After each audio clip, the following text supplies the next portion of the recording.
Hey guys, in this video we're gonna talk about how you can delete labels over on Google Maps.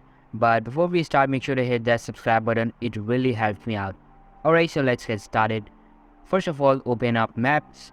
You can use any application like Google Earth or maps.google.com in any browser. After opening Maps, go to the upper left hamburger menu. After opening it, locate Saved and open it. Inside Save, you can see these type of options, but on the heading menu there is a heading named labeled. So you have to tap on that.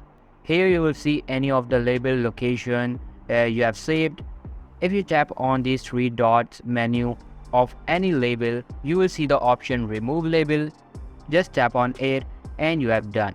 So this is how you can delete any label over on Google Maps.